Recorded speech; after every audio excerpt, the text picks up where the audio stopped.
කොහොමද යාළුවනේ ඔයාලට? මං නදීකා. මගේ වයස 30යි. මං ඉන්නේ කුරුණෑගල. මං බැන්දේ රුවන්. අපි දෙන්නම වැඩ කළේ ෆාමසි එකේ. රුවන් හැමදාම ගෙදර එන්න පරක්කු වෙනවා. මං වේලාසන ගෙදර යන්නේ රෑට කෑම උයන්න ඕන නිසා.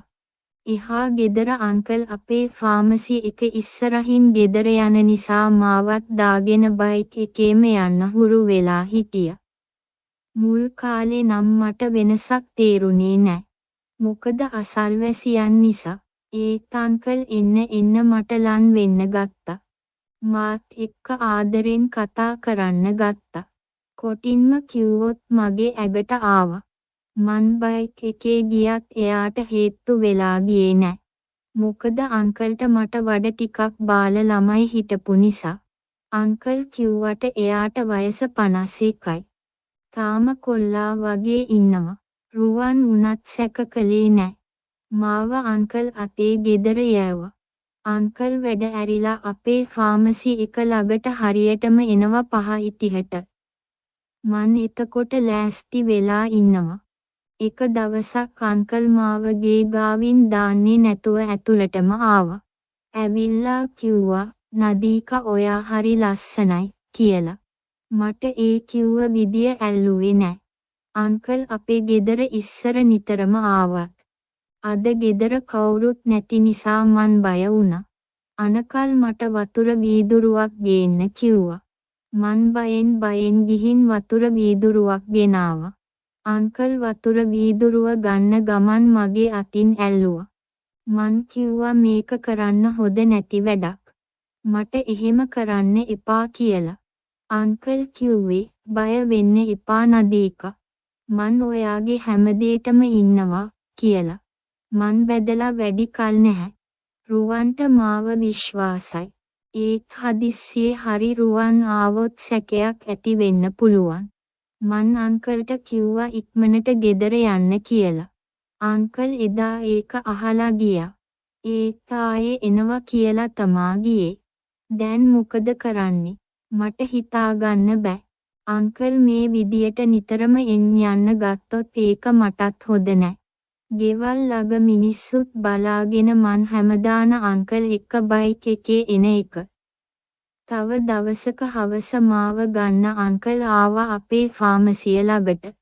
මං එදා අංකල් එක්ක යන එක ප්‍රතික්ෂේප කළත් බලෙන් වගේ මාව බයික් එකට දාගත්තා. මං නැගලා කිව්වා අද නම් එන්න අපේ ගෙදර කියලා. අංකල් කිව්ව විදියටම මාව ගේ ගාවින් දාලා ගියා. මට ඒත් පුදුමයි. කොහොමද මේ මිනිහා වෙනස් වුනේ කියලා. මං ගෙදර ඇතුළට ගිහින් දොර වහලා වොෂ් එකක් දාගන්න ගියා. මම වොෂ් එකක් දාගෙන එළියට එද්දිම දොරට කවුද ගහනවා. මං ජනෙල් රෙද්ද අස්සෙන් හිමීට බැලුවා. මාර වැඩේ අංකල් ඇවිල්ලා. එයා හයෙන් දොරට ගහනවා. මං හිතන්නේ බීලා ඇවිල්ලාද කොහෙද. මගේ ඇගේ ලේ වතුර වුණා. මං ඇහුනේ නෑ වගේ හිටියා. ඒත් වැඩි වෙලා ඉන්න හම්බුනේ නෑ. අංකල් පිටිපස්සේ දොරෙන් ඇතුළට ආවා. මං හිටියේ නාලා බාගෙට ඇදගෙන. අංකල් මගේ ළඟට ආවා. ඇවිල්ලා කිව්වා බය වෙන්න එපා කියලා. මං බයේ හිටියේ ඒ වෙලාවේ රුවනේ කියලා. අංකල් මගේ අතින් අල්ලලා ලං කරගත්තා. මගෙන් ඔයාට කරදරයක් වෙන්නේ නෑ කිව්වා. ඒත් මං කොහොමද විශ්වාස කරන්නේ? මට කෑ ගහන්නත් බෑ. ගෙවල් ළඟ මිනිස්සුන්ට ඇහෙන නිසා. හැබැයි මේ අංකල් ගැන ගෙවල් ළඟ මිනිස්සු නම් හොදේ දන්නවා. මොකද ගොඩක් ගෑනු අයට මෙයාගෙන් කරදර වෙලා තියෙනවා. අංකල් හැදුවේ මාව බලෙන් අරගෙන කාමරේට යන්න. මං පොරබදලා බොහොම අමාරුවෙන් ඉස්සරහා කාමරේට ගිහින් දොර වහගත්තා. ඒ දොරටත් තඩි බාලා කොහොම හරි දොර ඇරගත්තා. මං රුවන්ට කෝල් එකක්වත් ගැහුවේ නැත්තේ එයා පොඩ්ඩ ඇත්තම් කලබල වෙන නිසා. මං ආයේ සාලෙට ඇවිල්ලා අංකල්ට මේ කරන වැඩේ හොඳ නෑ කියලා කිව්වා. අංකල් එයාගේ ඇන්ටි එක්ක තරහ වෙලා ඉඳලා තියෙන්නේ දවස්වල. ඒක නිසා තමයි මේ වෙන ගෑනු අයගේ පස්සෙන් යන්නේ. අංකල් ෂට් එකෙන් එළියට ඇදලා ගත්තේ කොණ්ඩම් එකක්. මාව බය වෙලා ගියා ඒක දැකලා. අංකල් පොඩ්ඩක් වයස වුණාට ලස්සනයි. ඒත් අපි මේ කරන්නේ යන වැඩේ වැරදි නිසා. මං ඒක තේරුම් කළා. මොකද අංකල්ට මගේ වයසට කිට්ටු වෙන්න ළමයිත් ඉන්නවා. මේක කවුරු හරි දැක්කොත් අපි දෙන්නටම හොඳ නැති නිසා. මං අංකල්ට කිව්වා ඔයාට ඔච්චර අමාරු නම් ස්පා එකකට යන්න කියලා. මගේ පස්සෙන් එන්න එපා කියලා. එතකොට අංකල් කිව්වේ මට ඔයාට තමයි ආස මං වෙන අයට කැමති නෑ කියලා. මෙහෙම කතා කර කර ඉන්නකොට රුවන් ගෙදර ආවා. අපි දෙන්නටම රුවන් එන බව තේරුනේ නෑ. රුවන් බය උනේ මං ඉන්න විදිය දැකලා. මං බාගෙට ඇදගෙන හිටියේ ඒ වෙලාවේ නාලා නිසා. රුවන් ඇහුවා මේ මොකද කියලා. මං කිව්වා ගේ ඇතුළට බල්ලෙක් ආවා ඌව එලවන්න අංකල්ගේ උදව් ගත්තා කියලා. රුවන් මාව විශ්වාස කරාද දන්නේ නෑ. ඒත් ඒ වෙලේ මුකුත් කිව්වේ නෑ. අංකලුත් රුවන් එක්ක කලින් ඉඳන් හිතවත් නිසා ලොකු ප්‍රශ්නයක් වුණේ නෑ. රුවන් අපි දෙන්නට තේ දෙකක් හදන්න කිව්වා. මං ඉක්මනට ඇඳුම් මාරු කරගෙන තේ හදන්න ගියා. අනකල් සාලේ හිටියට ඇස් තිබ්බේ කුස්සියේ මං ඉන්න තැනට. කොහොම හරි දෙන්නටම තේ දීලා අංකල්වත් පිටත් කළා පහුවදා මගේ ඇඟට හරි නෑ. මං ෆාමසි එකට ගියේ නෑ. රුවන් විතරක් වැඩ කරන්න ෆාමසි එකට ගියා.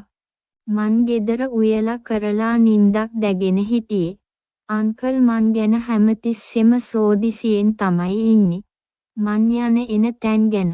මං ගෙදර ඉන්න බව අංකල්ට තේරිලා. අංකල් පෙරවරු 10ට විතර අපේ ගෙදරට ආවේ හොරෙන්. මං ඔක්කොම ජනෙල් දොරවල් වහලා තිබ්බත් අංකල් මගේ කාමරේ තියෙන ජනෙල්ලෙන් එබිලා මට කතා කළා.